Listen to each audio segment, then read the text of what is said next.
Então, eu vou trazer aqui para vocês uma conversa sobre essa questão da avaliação da aprendizagem do ensino superior, né? Aqui, no momento, as pesquisas que eu realizo é mais avaliação da educação, né? Ou de instituições. Mas ela está aí trabalhando, lidando aí com essa questão também da avaliação da aprendizagem. E eu vou trazer como um guia para uma reflexão, para a gente pensar um pouquinho essa questão da avaliação, o pensar a partir dessa educação à distância que nós estamos tendo agora, ou educação remota, né?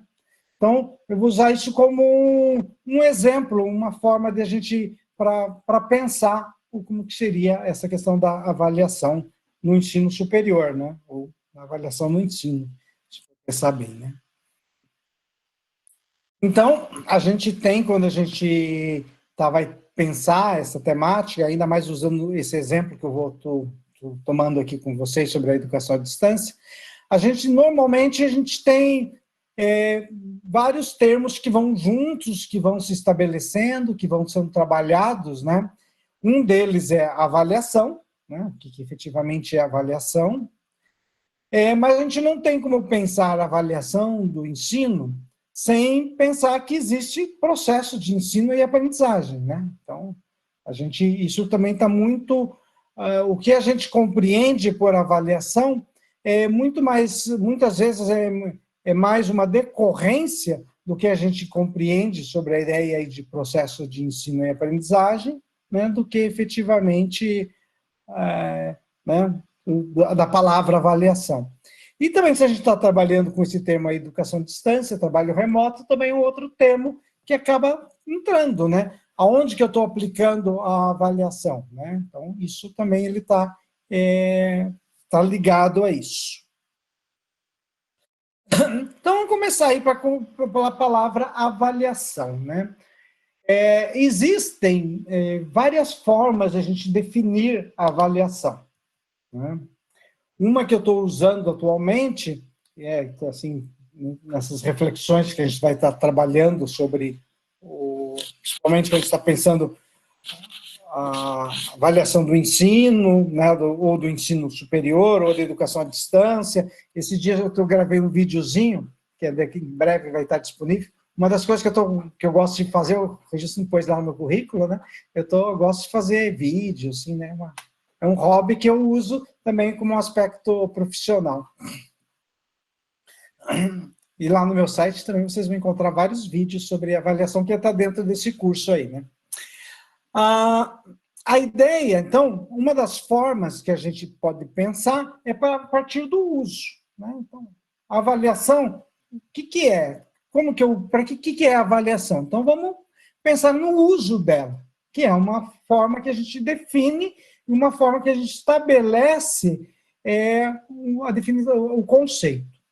E, principalmente, também, quem que é o usuário dessa avaliação? Quem que é o usuário principal, né? Então, toda avaliação, ela pressupõe um usuário.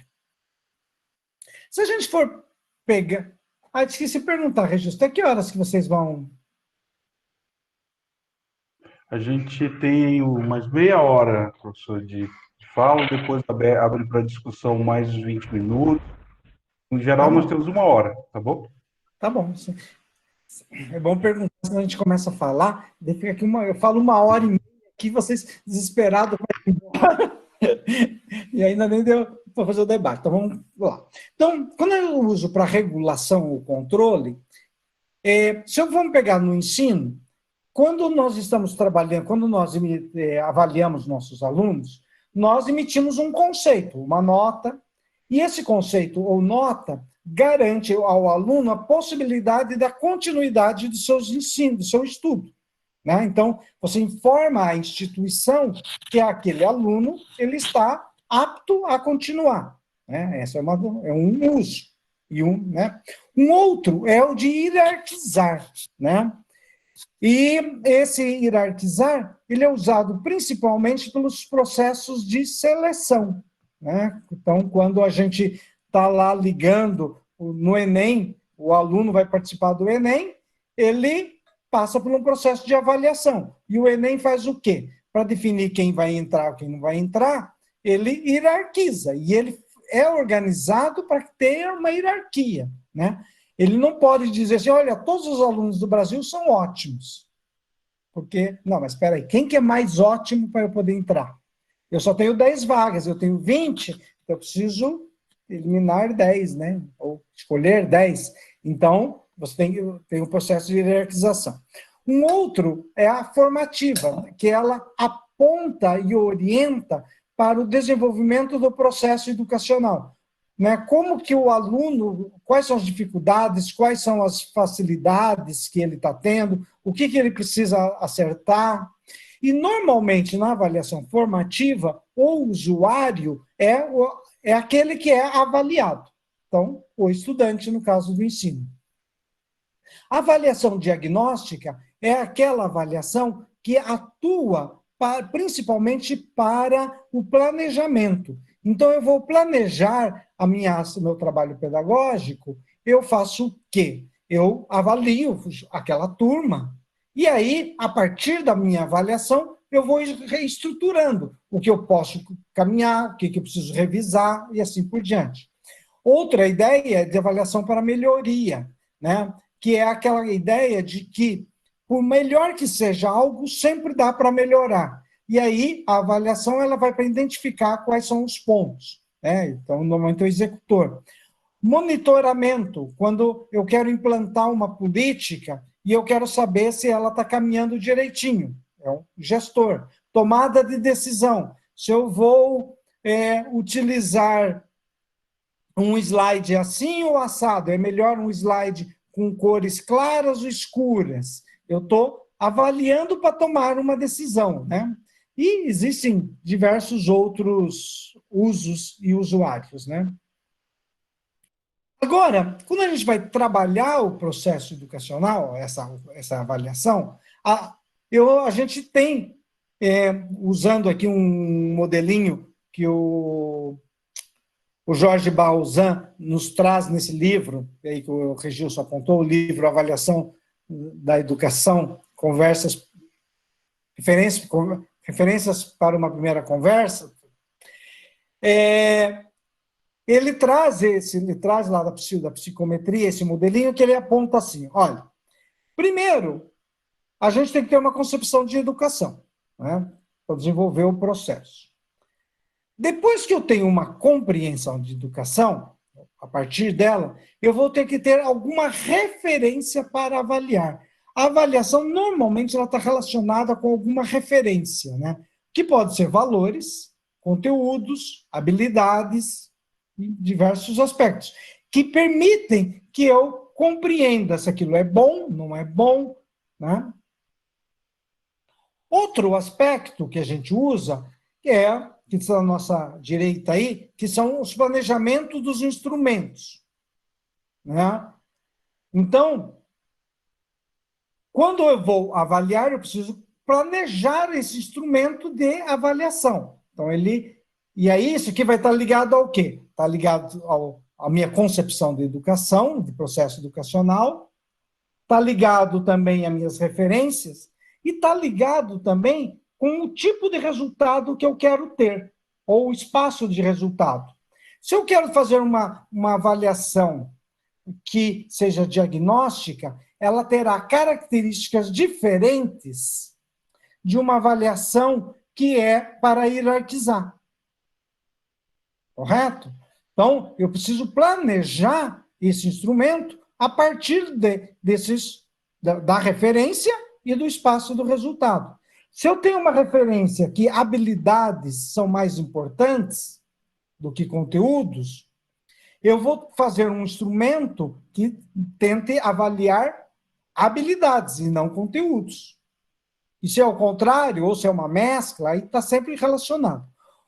Um último aspecto é aquilo que é o modelo se a gente precisa ter um modelo de medição ou de valoração. O pessoal da psicometria usa a palavra só medição, né? Aí, principalmente pensando lá na teoria de resposta ao item, a teoria clássica do item, né? Mas aí você precisa criar qual modelo que você vai usar para medir ou valorar determinado aspecto, né? Então, por exemplo, quando eu faço uso aquela escala Likert, né, de 5 itens, né, sendo o meio o suficiente e para os itens, os outros dois itens de valorização e 2 itens de desvalorização, né? É um modelo de medição. E aí a gente precisa estar trabalhando em cima desse trem. Quando que nós fazemos a avaliação? Antes, durante ou depois? Aí sempre vai depender desse uso, né? Assim, quando a gente está pensando em um uso diagnóstico, a gente faz a avaliação antes do processo, né? Claro que muitas vezes a gente, durante o processo, a gente faz um replanejamento, né? Mas ele é basicamente para o antes. O durante é quando a gente está pensando principalmente numa avaliação formativa, na qual eu estou desenvolvendo o ensino do aluno, estou ensinando, por exemplo, a ele elaborar textos acadêmicos, né? Então, eu aponto para ele que no texto que ele elaborou, está faltando ele, na sua introdução, problematizar, dizer qual é o problema que ele está tratando. Aí ela é formativa, no sentido de que ele sabe que na próxima tentativa que ele vai fazer, na elaboração de um texto, ele tem que, na sua introdução, problematizar, né? Então, a gente tem aí na avaliação formativa, ela é principalmente o durante, e os resultados, normalmente, eles são quase imediatos, né? E tem o depois, que é quando a gente tem as avaliações dos grandes exames, né? Quando se trabalha com processos educativos que têm grandes exames. Vocês que estão no mestrado, né? Um exame que é o depois é a defesa, né? Porque você, ao final do trabalho, né? Ao final, você lá ficou 2 anos pesquisando, sendo orientado, fazendo direitinho, né? Então, aí tem depois. O vestibular, até o Enem também é uma avaliação depois, né? O quê? Tem esses termos aqui, nem todo mundo gosta que a gente fala, né? Insumos, processos e resultados, né? Tem um colega que diz que insumos, todos esses termos são utilizados pelo pessoal da área de administração, né? Por exemplo, que a gente poderia dizer, o insumo são as condições de que a gente tem para o ensino. Por exemplo, um insumo são os alunos, os professores. De um colega disse assim, eu não sou o insumo, eu sou professor, né? Mas, quando a gente pensa na forma administrativa, é um insumo, né? Mas são as condições, né? A gente tem a avaliação dos processos, né? De como está caminhando aquilo, de como aquilo está sendo executado, e a avaliação de produto ou o resultado do seu trabalho. O que é extremamente importante nesse processo é a gente pensar o que a gente... qual a concepção de educação que a gente tem. E isso vai determinar, vai ser muito forte no processo de avaliação.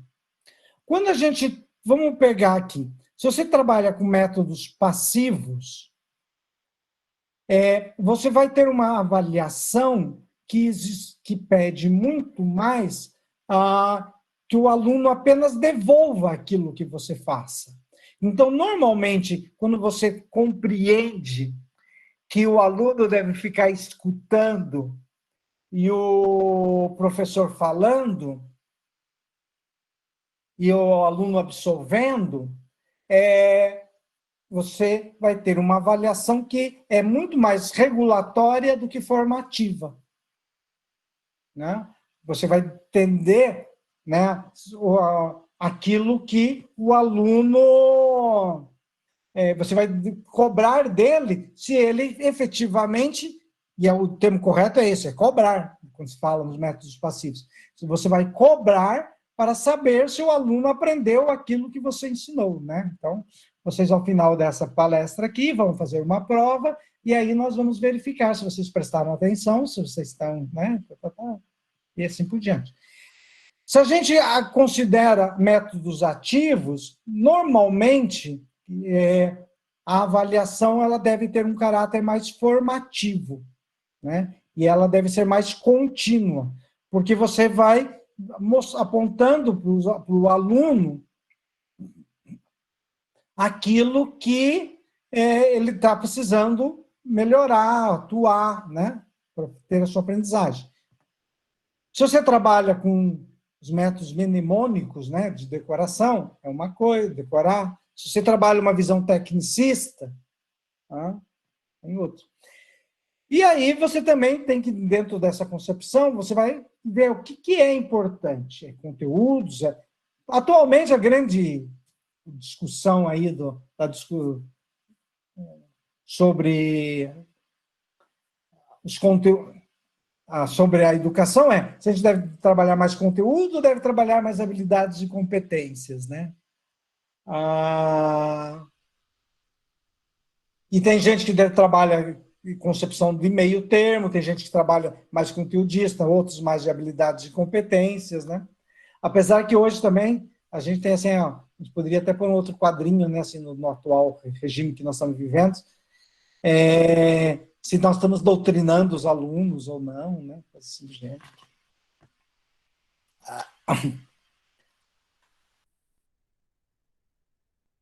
Então, a gente tem aqui a sala de aula, né? Isso aqui que nós chamamos a sala de aula, onde você tem a sua ação pedagógica, né? E aí o que nós chamamos de avaliações predominantes, né? Então, quando a gente está no nosso trabalho pedagógico, a gente tem, primeiro, a ideia do planejamento, né? E de elaboração do material didático, ou seleção do material didático, né? Se você vai produzir um texto, ou se você vai utilizar um material que já existe, e assim por diante, né? Aí, nesse momento, é extremamente importante a gente ter avaliação diagnóstica, né?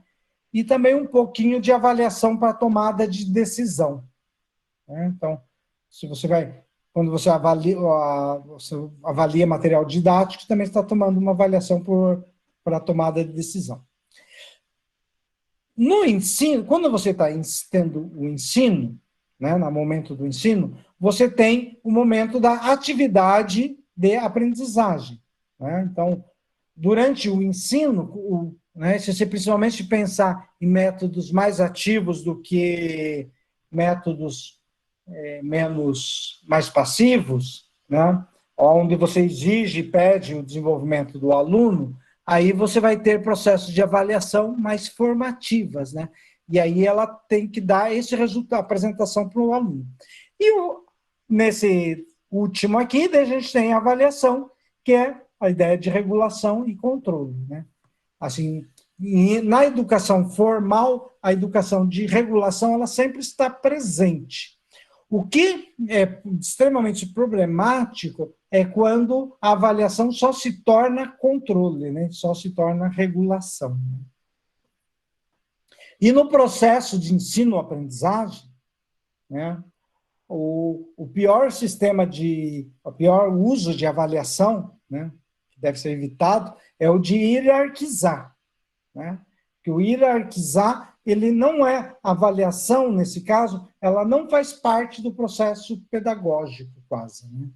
Então, dentro do que a gente está comentando aqui, a avaliação, ela não é uma ação externa ao ensino.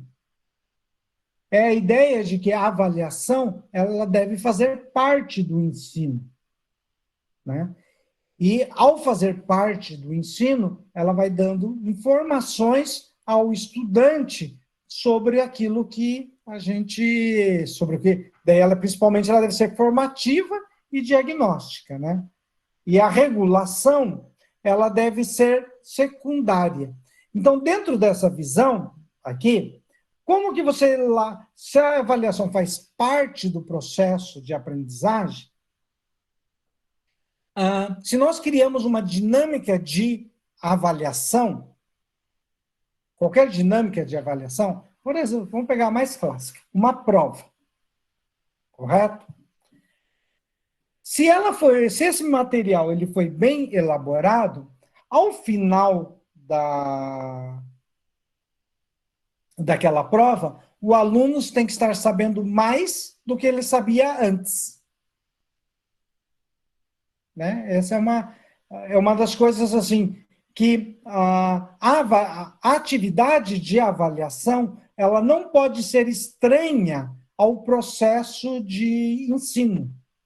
Né? A atividade de avaliação ela tem que ser uma atividade de aprendizagem. Né? Então, ela tem que estar muito colada com a sua metodologia de ensino e com as práticas que você desenvolve. Né? Muitas vezes falam, né, assim, você tem que ter 3 instrumentos, né, diferentes para avaliar. Quando o pessoal fala isso, muitas vezes eles estão falando, na minha opinião, pensando no aspecto de regulação, para você dar a oportunidade que o aluno ele tenha, no processo de regulação, mais sucesso, né? Que ele não seja prejudicado.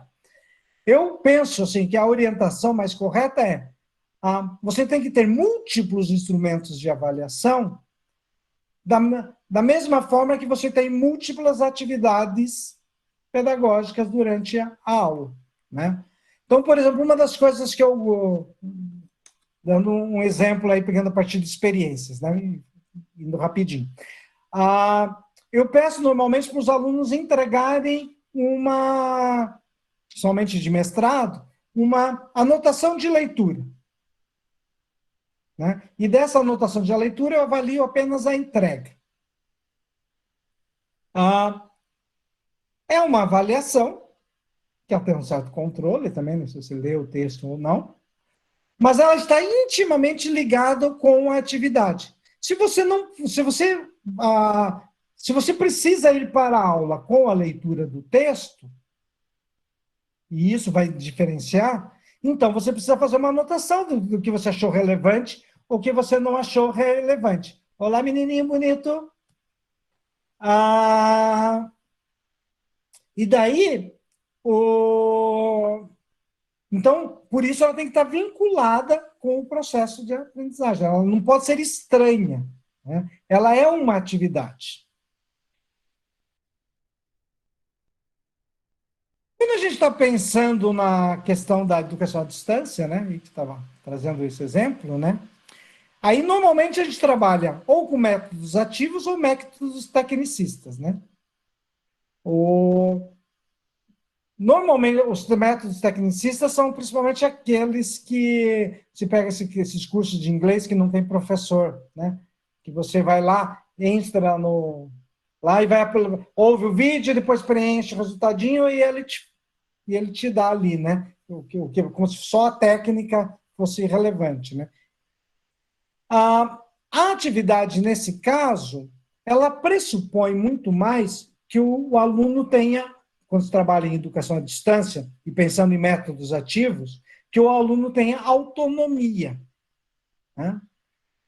E aí, quando você pensa, se o aluno tem mais autonomia, qual é o espaço, qual é um dos espaços que o professor tem para contribuir com o processo de aprendizagem? É no retorno da avaliação. Quando o aluno faz alguma coisa, o professor estabelece um retorno, né?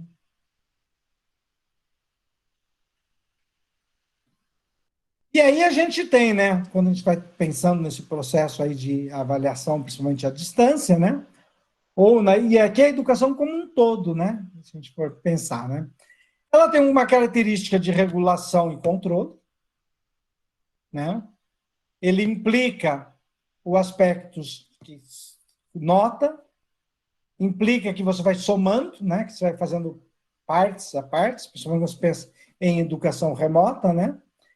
Em alguns momentos, você tem que trabalhar apenas com a entrega, né? Porque senão a avaliação ela tem um lado positivo que ela induz as pessoas a fazerem algumas coisas, né? Para você ser bem avaliado, você acaba atendendo a avaliação. Mas se a avaliação ela for muito sobre controle e ela for muito para nota, né? Assim, vale nota, né? É uma grande chance de você tirar a possibilidade do aluno arriscar. Que na educação, muitas das coisas legais que a gente aprende, das coisas que a gente faz, é quando a gente arrisca, né? E daí, a hora que você arrisca, principalmente no ambiente escolar, que é um ambiente controlado, e que é a hora de arriscar, né? Você pode errar. E se você tiver uma pressão muito grande, que você tem que acertar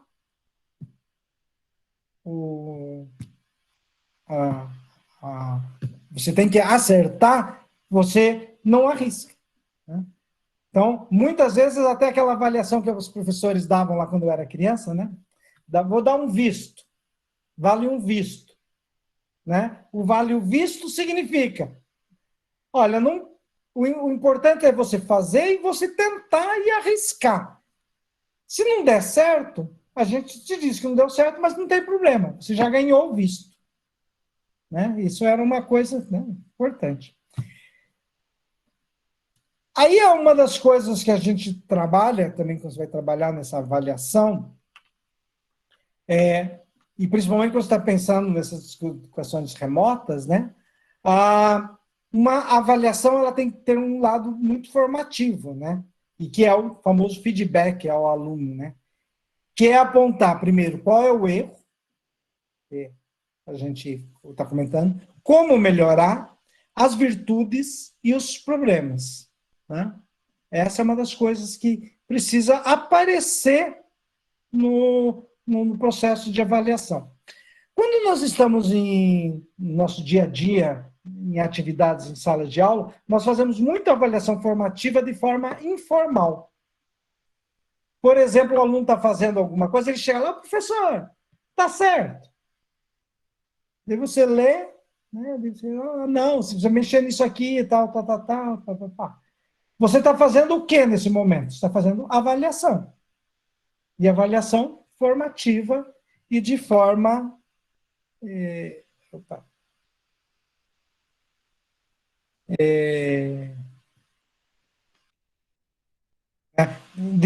maneira informal. Esqueci o que estava falando. Uma das coisas também que se tem, às vezes, que a gente tem que aproveitar, é informal, isso tem.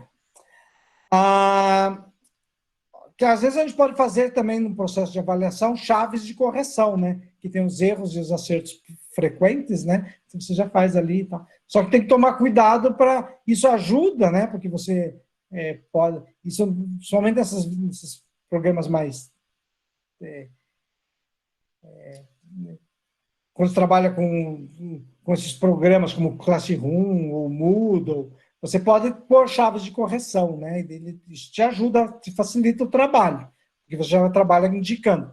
Mas tem que tomar muito cuidado que isso pode dar falso feedback também, né?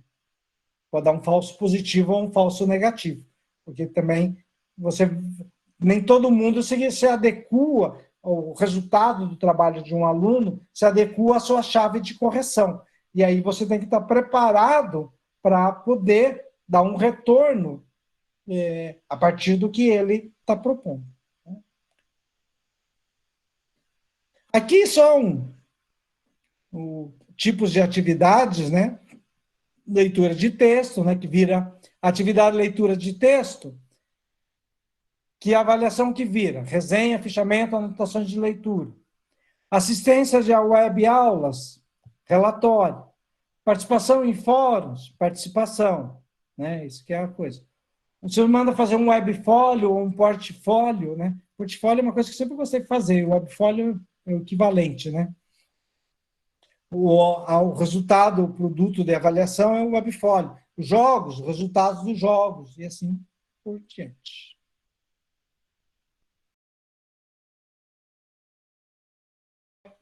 Uma coisa que é importante, né? As pessoas falam, é sempre importante a avaliação de processo. Concordo, né? Você fazer a durante, mas é importante também, na minha opinião, você ter a avaliação final, a avaliação de resultado. Por que isso é importante?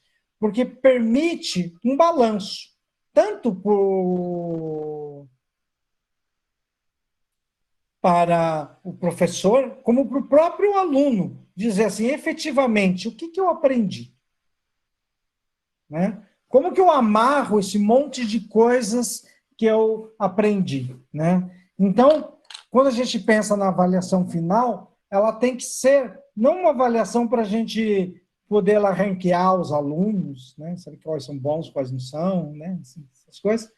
Mas ela tem que ter esse papel de dizer assim, olha, efetivamente, do que foi ensinado, o que você aprendeu, o que você deixou de aprender, o que você precisaria aprender ainda.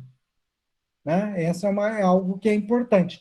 E eu penso assim que essa avaliação final, se ela é muito bem planejada pelo professor, ela é a atividade última do ensino, é a última atividade, não atividade última como da filosofia, como primordial, né?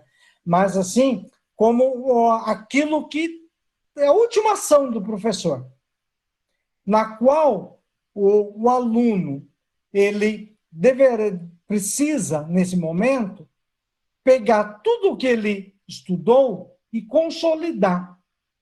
Então, ao final dessa avaliação final, o aluno tem que ser melhor do que no início da avaliação final.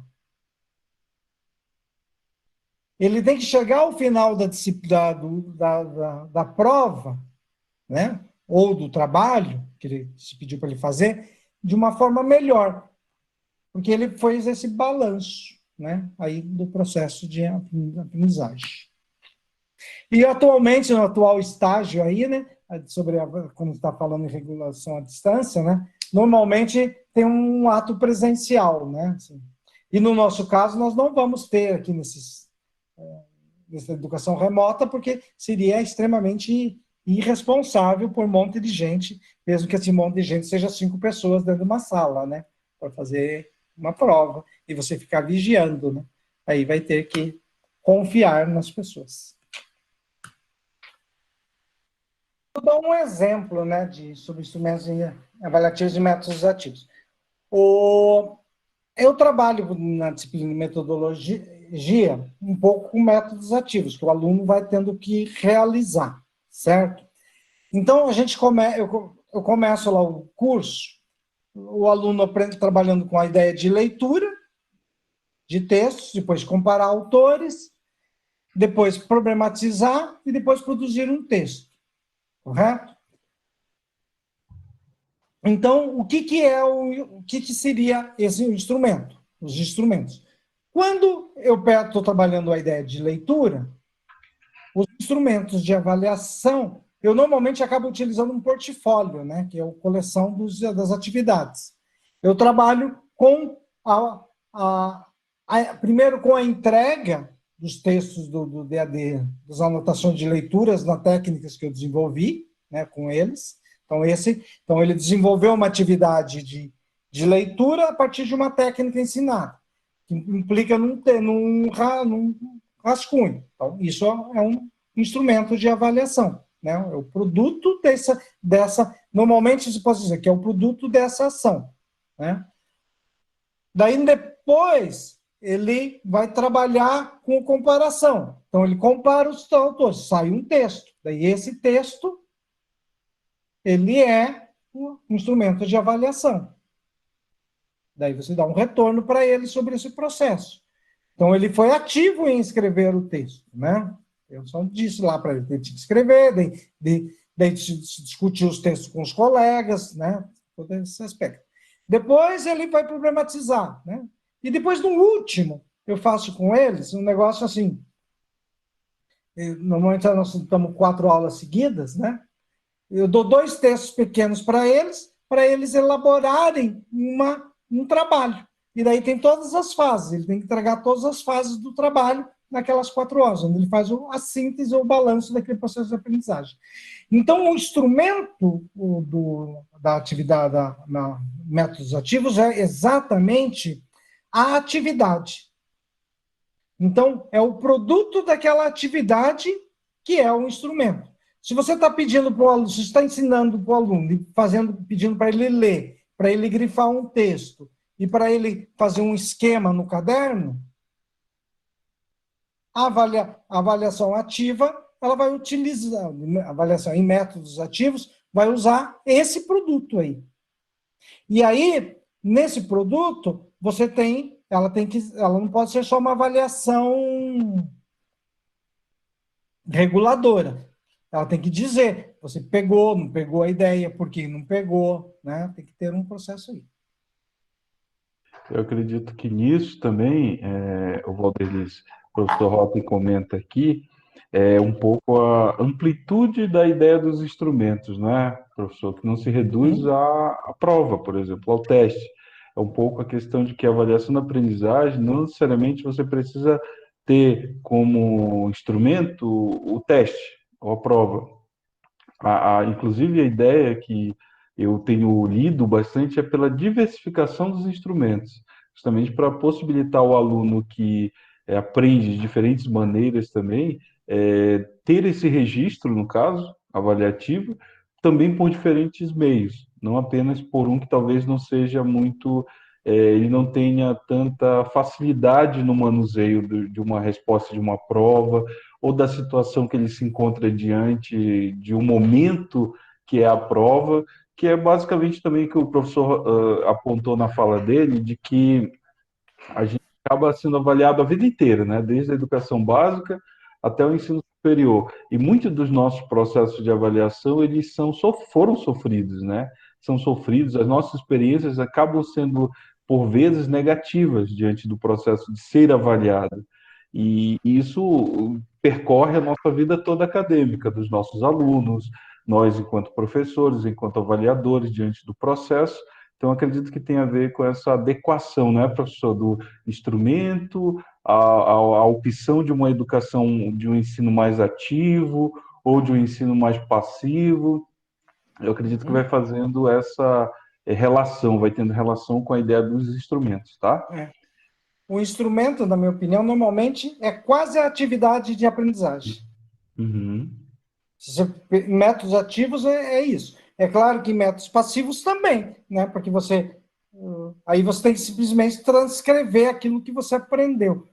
Mas quando você trabalha com métodos que não pressupõem a passividade do aluno, o instrumento é a atividade de aprendizagem. Por exemplo, um seminário, você não está dando para o aluno um seminário para avaliar o aluno. Você está dando um seminário para ele fazer um seminário para ele desenvolver técnicas de fala, habilidades de falar, né? E de discutir, de apresentar um tema. Então, ele é o instrumento. Porque o seminário ele faz parte do método de ensino. Uhum. Essa é a nota é uma coisa que é complexo, né? Assim, se dizer assim, o certo, esse aluno, o aluno que aprendeu e o aluno que foi além, os dois devem receber o mesmo prêmio regulatório, que é aprovação, certo? O seu aluno A, ele fez o básico, ele sabe, está ali certinho, tá, apresentação, aprovação. E aí, o espaço maior para isso, você teria que apontar para o aluno B que ele foi além, e que aquele momento ele está indo num bom caminho e que ele deva continuar nessa forma. Você tem que dar esse retorno para ele, né? Uma das coisas que a gente tem nesse espaço, né, é que a gente deveria, assim,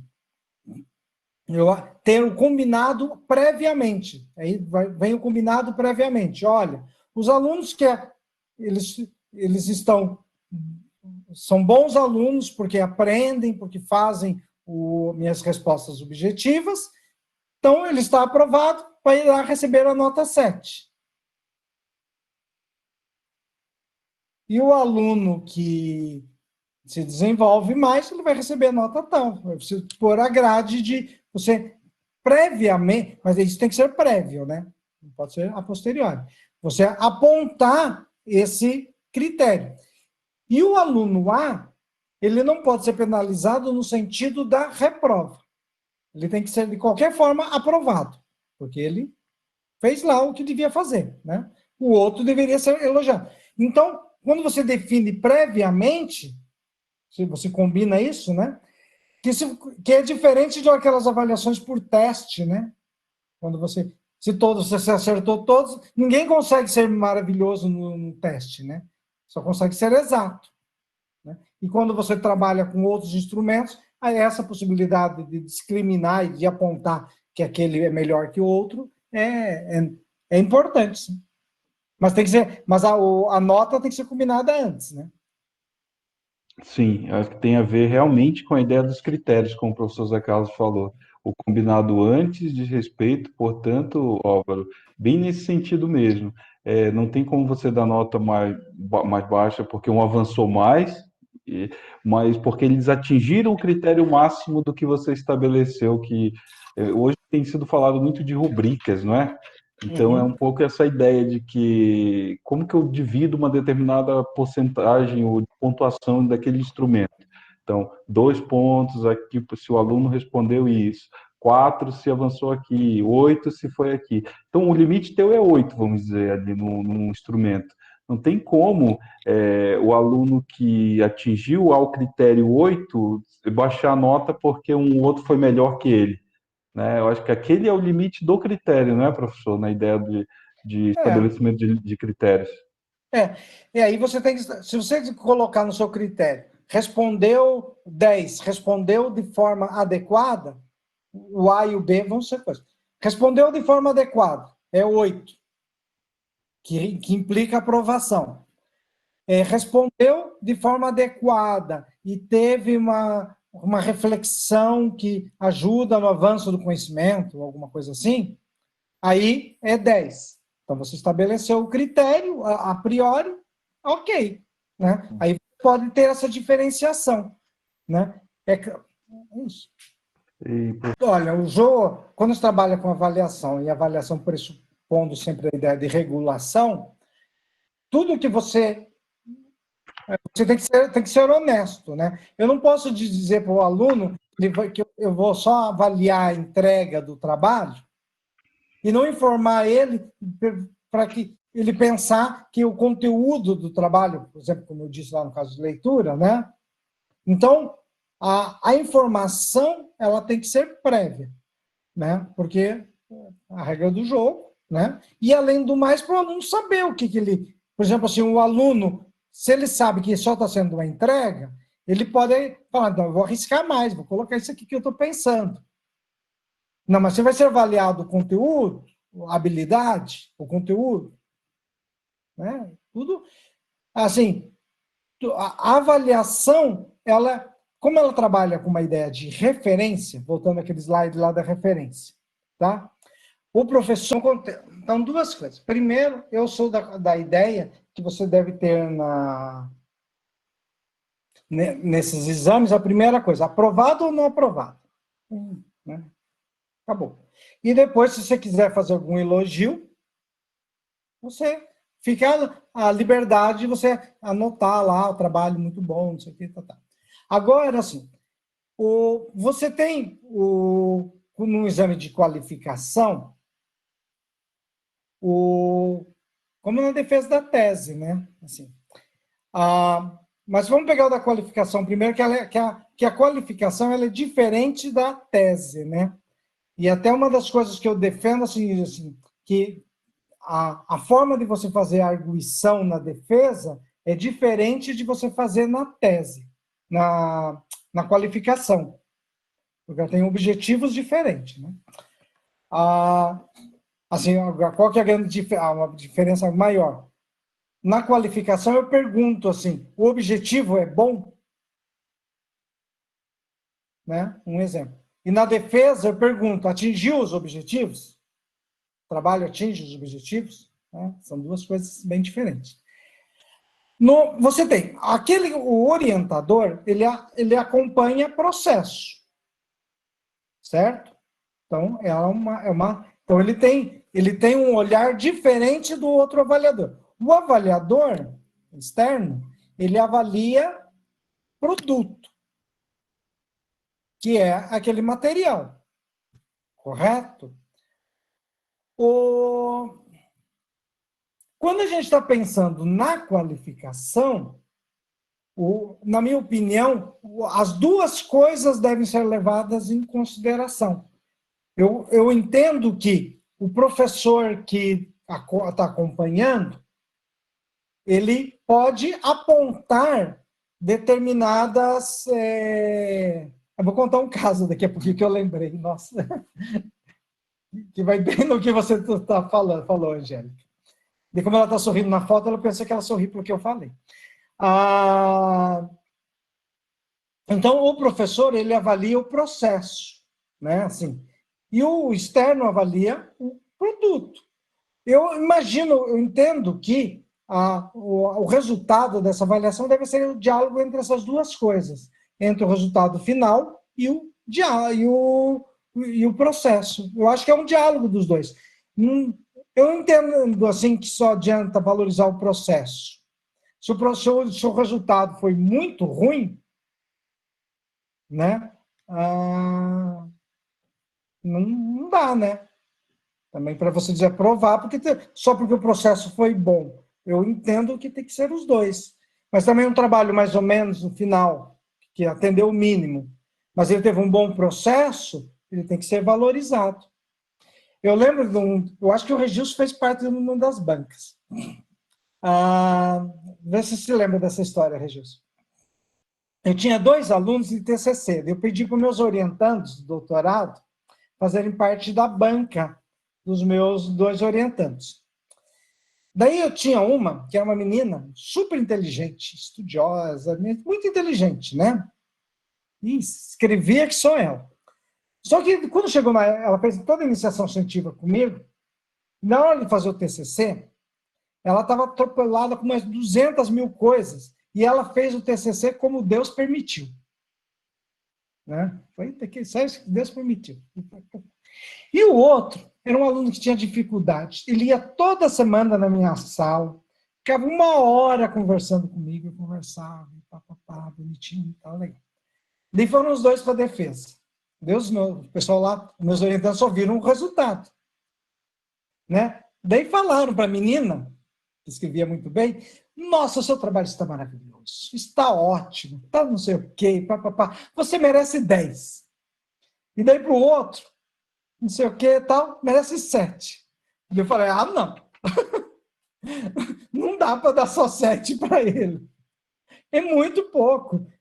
Eu acompanhei o processo. Ela, assim, teve o mérito, né? Não dá para tirar o 10 dela, porque teve o mérito, né? Ela também não fez a coxambrada, mas fez como Deus permitia, né? Como dava. Mas como ela tinha uma boa redação e ela já tinha um conhecimento que veio da iniciação científica, ela conseguiu fazer um TCC sem fazer muito esforço para o TCC. Né? Ela fez esforço para as outras coisas que ela estava fazendo. E o outro, ele fez muito esforço, mas como ele não tinha um conhecimento anterior, outras coisas, ele fez o que deu para fazer. Não é o que deu, é o que ele conseguiu. Então, nessa avaliação, nessa conversa, tem a discussão do processo e do produto. Né? Eu tenho a impressão que imagino que seja importante as duas coisas, né? Assim, você ter tanto o processo como coisa. Na defesa, ele, por mais assim coisa, o resultado ele é mais importante do que o processo, né? Porque você está avaliando coisa. Mas aí o professor ele entra, né? Porque a defesa é o ápice, né? E ele está avaliando aquele trabalho. Você não está avaliando o aluno. Né? Mas o orientador ele tem que fazer parte, né? Daí, muitas vezes, a gente ouve, assim, naquela conversa particular, o pessoal diz, não, o que o orientador viu, como que foi o processo dele, né? Isso tem que estabelecer o diálogo. Vamos lá. Sim, é bem isso mesmo. Eu lembro também de outras situações, Rota, que no caso de uma banca tua, que eu não vou falar, que você orientando por outro lado, e a arguição é justamente para isso, na banca, né, tanto de defesa quanto de qualificação, o orientando jogava todas as respostas para o orientador, do tipo, depois a gente vê como vai fazer, eu vou ver com o orientador se a gente vai. Aí você falou, responde agora, vai, responde. Porque é um pouco a situação de que você precisa, de fato, defender o trabalho, lá na defesa, né, principalmente. É, Enfim, mas é todo o processo da banca em si que, além disso, você ainda está em avaliação, né, está sendo é, avaliado, que ainda é. ocasiona toda essa situação. Mas é importante a gente ir para a banca assim, sem medo, né, de apanhar, se for o caso, de ser elogiado. Na prática, podemos dizer que a avaliação ainda esbarra em um processo burocrático que acaba perdendo sua finalidade? Ah, sim, né? A maior parte dos processos avaliativos ela se perde no processo burocrático e a gente dá prova muitas vezes mais para fazer regulação, para poder dar uma nota lá para o aluno, do que para efetivamente, né? E aí é o famoso desvio, né? Assim, que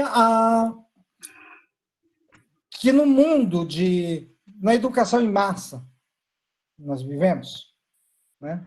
Que temos muita gente nos processos, você não dá para abrir mão da avaliação regulatória. A instituição precisa da informação para saber se o aluno pode dar continuidade ao ensino ou não, até para o próprio bem do aluno, né? E também para o bem da comunidade, né? Imaginou, vocês formam um profissional lá que não sabe fazer o que tem que fazer, se for professor, vai ensinar muito mal aos alunos, né? Não dá para a gente. E a gente vai dizer com a avaliação que o aluno ele é apto a ensinar, a ser professor, né? Tem que ter, não dá para. Eu não vejo como dá para abrir mão do aspecto regulatório. Mas ela ela tem que ser o processo, a gente tem que trazer a avaliação para dentro do processo formativo, o processo de diagnóstico, na educação, principalmente esses dois, né? Pensando na sala de aula. E quando a gente também pensa no gestor, também entra o monitoramento. Para o professor, ele tem que pensar muito na avaliação formativa, de dar um retorno para o aluno, como que ele pode, aquelas questões que eu levantei antes, né? O aluno lá como melhorar e tal, e do diagnóstico para ele se preparar para. E esse diagnóstico muitas vezes pode ser até no replanejamento, né? Eu já tive muita situação na sala de aula que, dentro do processo, a avaliação que era para ser meio formativa, meio regulatória, ela virou diagnóstica. Ele falou, pô, tá alguma coisa errada aqui. Eu tenho que mudar os rumos da minha aula, porque senão os alunos não vão aprender o que eu quero que aprendam, né? Então, claro, assim, e aí ela vira, né, nesse momento que se a gente, principalmente, se a gente pensar a avaliação como processo, sendo a avaliação final apenas uma parte do processo, né? A avaliação final, ela é uma partinha do processo, que é o final, né, que é o balanço final. Então, compreender a avaliação vinculado à atividade de ensino, né, ou atividade que o aluno faz para aprender. Sobre um aspecto que eu vejo, até a partir da experiência de muito tempos atrás, a questão da informalidade no processo da avaliação, principalmente por parte do professor. E eu me refiro à utilização de momentos informais, né, para imprimir peso à nota do aluno. Muito próximo, diferente do que o Álvaro falou, mas no exemplo, assim, eu fiz um estágio há muito tempo atrás e um professor dizia, aqui a nota corrigia as atividades de avaliação, esse aluno não é um aluno para essa nota. Então, por mais que no resultado de uma avaliação escrita, em forma de redação, por exemplo, você tem ali um material com um determinado peso que você considera que atingiu aos critérios, assim, o professor diz que não é uma aluna para aquela nota, uma nota boa, sabe? Porque a convivência, o ambiente leva muitas vezes a um direcionamento dessa nota, ou seja, da avaliação. Então, quer dizer que há uma carga de peso de informalidade também nos processos? Ó, assim, quando se pensa em avaliação regulatória que pressupõe nota, isso não pode fazer, né? Assim, subjetividade tem, porque toda relação educativa é uma relação subjetiva, né? Não tem uma objetividade 100%, há um grande grau de subjetividade. Mas essa informalidade para o aluno, para diminuir a nota do aluno, né, eu acho que é desleal, né? Assim, o que assim, numa visão contrária, assim, você dizer assim, pô, aconteceu algum problema com esse aluno, que a prova dele, ou as avaliações dele, ele é mais competente do que isso. Então se ele é mais competente que isso, pode ser que eu possa tentar rebuscar, rever para uma justiça. Mas se o aluno se você pede para o aluno um desempenho X, e ele tem o desempenho X, então tem que ter a nota X. Se você quiser balancear, né, assim, isso tem que ser previsto antes. Né? Então, olha, além do desempenho em tais instrumentos, eu vou avaliar o desempenho em tal atitude. Né? Essa atitude do professor, na minha opinião, ela é muito, assim, é uma informalidade que não cabe na educação, nesse caso. Né?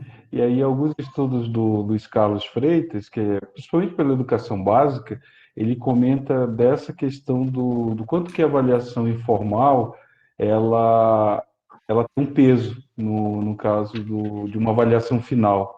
O quanto que os Sim. processos informais que se dão no ambiente da escola e quem sabe da universidade também, elas implicam nessas decisões que nós temos que tomar sobre a vida dos alunos, nas questões da avaliação da aprendizagem. Você está lidando com aprovação ou reprovação dele, você falou no início dessa conversa do sucesso ou do fracasso desse aluno, diante de algo que você basicamente tem nas suas mãos, né, enquanto avaliador, enquanto professor, dentro do processo de ensino-aprendizagem. Mas eu também entendo muito isso que você foi pontuando, de dizer que a avaliação precisa estar no contexto do ensino, trazer isso para o ensino, não ver isso de modo externo, no caso da aprendizagem principalmente, né? Precisa integrar o processo, né? Só assim é possível, só assim eu vejo que é possível repensar os modos de avaliar, os instrumentos em que nós utilizamos para avaliar os alunos, a partir dessa compreensão. É claro que não é muito fácil, né? Porque mexe com as nossas práticas docentes, com repensar da nossa compreensão do que é educação, como você pontuou também aqui. Então, tem todo um replanejamento do que nós estamos acostumados, porque a própria ideia de planejamento nossa, ela já implica a avaliação como uma atividade final do processo, né? Então, a gente tem objetivos, conteúdos, métodos e lá no fim a avaliação. Então, há uma linearidade no processo do planejamento educacional que já coloca a avaliação enquanto um aspecto final do processo, não é?